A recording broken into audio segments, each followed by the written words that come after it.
Okay, so let me start by describing a method which answers the questions that are being raised, that was raised particularly in just the last talk. That's that we often see reports of epidemiological changes, and my first question is, well, are they just part of the natural epidemiological dynamics kind of playing themselves out? Because as epidemiologists, we're aware that even if people don't change their behavior over the course of an epidemic or have ART reducing how infectious they are, prevalence can still go up, go down, stay the same, wobble around, whatever. But indeed, some of those changes may really signify interventions having an effect, and it's really important for us to be able to spot that firmly, confidently, and then to be able to say, well, what intervention it was that caused it. So what I would propose is that to do that well, we need to retrospectively look at epidemiological data and program data holistically, which means we need some sort of almighty data synthesis, which looks at program outputs, surveillance data, household surveys, and also, as we've seen, combines that in some way with people's experience, program data, political events. Now, somewhere in that data synthesis, there's going to have to be a model, and I guess that's why I'm here. Mm-hmm. So the approach overall, I think, to looking at this question is to try and compare observed trends to a model where we assume that nothing really has changed, nothing underlying in the risk behaviors of the population has changed, just the epidemic dynamics itself. If the model fits the data well, then we can say there's no case to answer. What we're seeing could indeed just be the natural playing out of an epidemic. If it does not fit well, if the shoe does not fit or whatever, then that becomes evidence that something has affected the natural course of the epidemic. And then we can go on a sort of detective hunt. Do you know, there's going to be quite a few detective and law-like analogies coming up. I could just think there's one more in a couple of slides' time. Look out for it. Then we can go on a detective hunt to see which of the interventions and programs that we've applied so far will be most consistent with that change. You might be asking yourselves, why a model? Can't we just for once do something with just epidemiological data? Why have we got to have these modelers involved?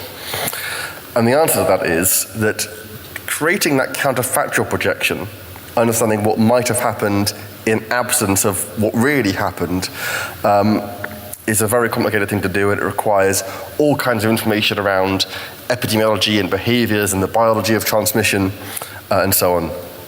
But it also allows us to be kind of super clear about what information is going into that counterfactual, so we can be precise and precise about it. And it allows us to keep track of what we don't know as well, our uncertainty. So creating that counterfactual is a sort of elaborate exercise in coping with uncertainty, because if we're honest, how on earth could we try to project what might have happened in a sort of alternative dimension of reality? Well, we can try, because we have data on partner change rates and how people, what the rate of transmission in partnerships are, how people survive with HIV, which gives us some idea of what prevalence might have been moving like in absence of what really happened.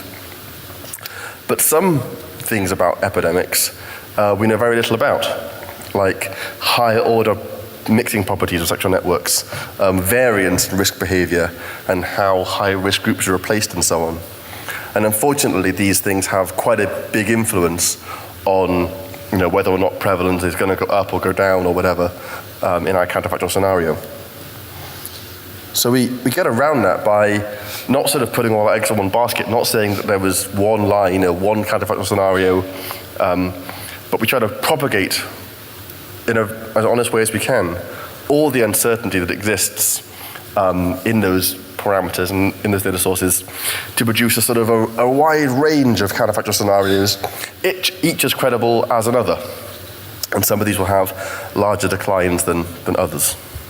And so we're testing observed data not against one counterfactual scenario, but against a plurality. I should just take this point to say that this is a model which is a little bit different to other models you've seen. It's not trying to do the same thing as EPP spectrum goals or mode of transmission model. It's not trying to produce new estimates. It's not trying to tell you about resource allocation. It's not trying to produce pretty graphs of what prevalence has been doing in the past. And as you'll see, no one will be able to accuse us of making pretty graphs. The aim is sort of resolutely to test the data for evidence of interventions having had an impact. So the way in which we combine all the data together in the overall project looks like this, which actually follows the work that Simon Gregson did in Zimbabwe originally, which I'll talk about more in a moment. So the data feed into the model. The model then makes a determination about, is there a case to answer? Is there evidence of interventions having affected the course of the epidemic? And that then flows into a consultation.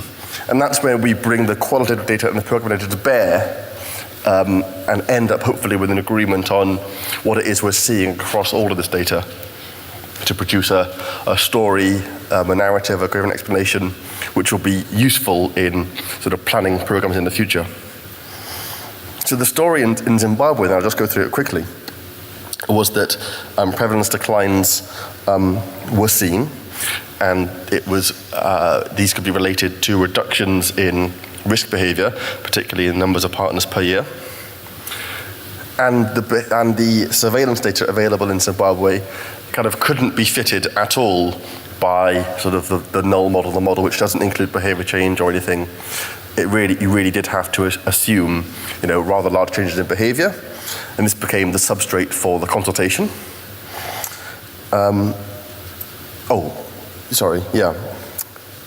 The model allows us to estimate when the behavior change happened, and so we can calculate how many infections are averted by the behavior change. And the point I wanted to make with this slide is that the model was saying kind of pretty clearly that something kind of big happened in Zimbabwe around risk from the year 2000, 2001. But it took us until 2009 to say so, to know so. And that's not just because I'm really slow at working. It's mostly because we're monitoring prevalence, and prevalence moves slowly in response to changes in incidence. And also we want to be, I think quite conservative. We want to have a high bar of statistical evidence for data to reach before we sort of blow the whistle and say this is definitely true. And that takes time to accumulate. And we should be mindful of that. I think there is, now particularly a real sort of sense of wanting to, look for the impact of ART, having reduced incidence, but we should know that these things take time to happen and then further time to become manifest in data. So here's the second law-based thing, because now we know there's a case to answer, that something happened, risk behavior reduced. We've now got to work out what caused it. We've got to look for opportunity, means, and motivation. There it is. That's the one.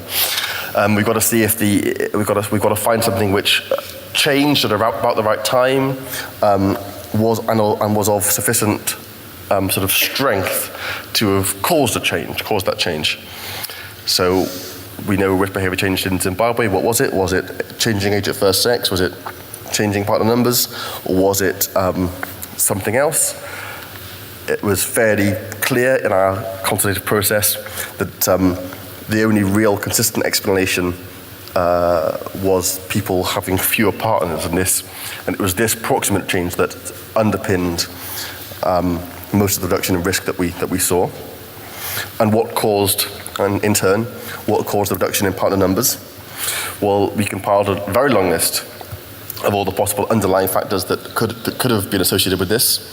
And we sort of tried to take them off and discredit them and falsify them by them not having the right magnitude or happening in the right place or happening at the right time and so on.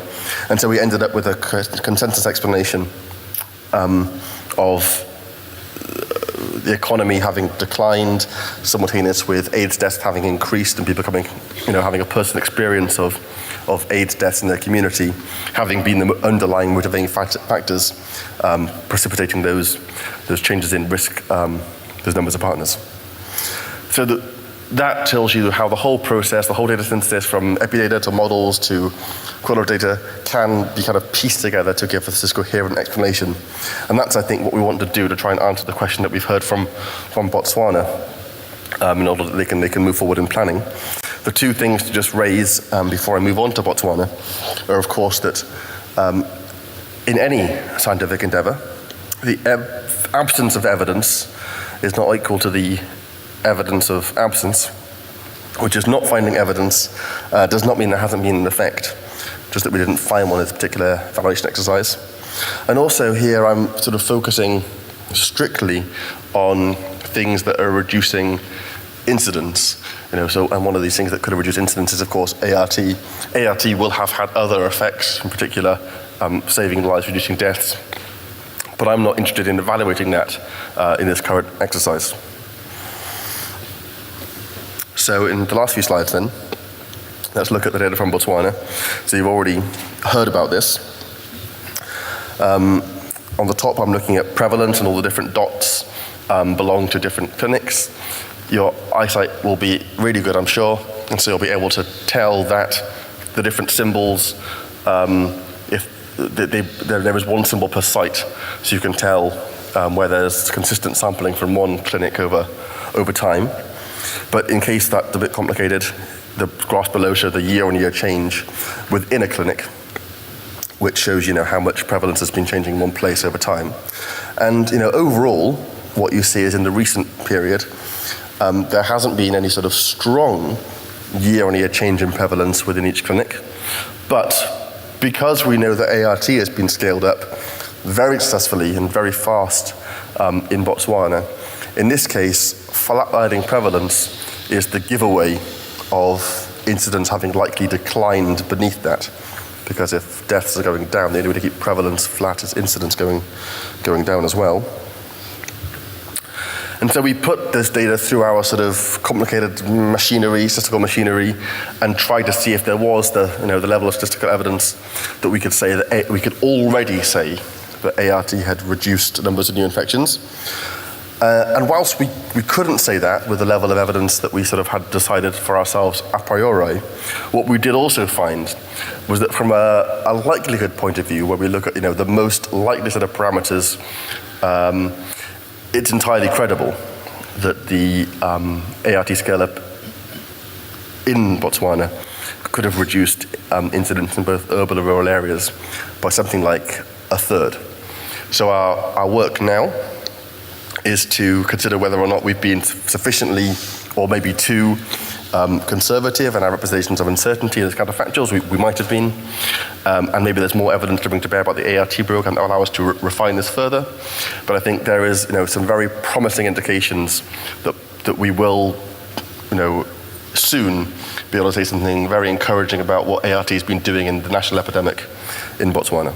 But my overall conclusions would be that, in terms of methods, understanding whether programs have affected the course of an epidemic requires integrating a wide range of epidemiological program and qualitative data, and a regional approach has been proposed and successfully applied, and this form of evaluation can usefully inform decision making.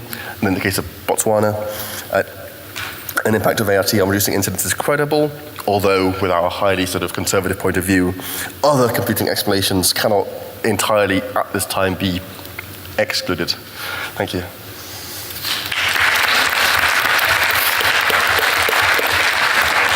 Thanks a lot, Tim. We'll have time for just one question just now. It could be either to Tim's presentation or Robert's presentation. Hi, Tim. You said that if the model fits the natural evolution of the epidemic, that there's no case to answer. You also said that sometimes economic changes, such as the worsening economy in Zimbabwe, can account for changes in risk behavior. Social factors that drive risk behavior are incredibly complex. For example, in South Africa, you might expect to see incidents change with growth in informal settlements, patterns of internal migration, that sort of thing.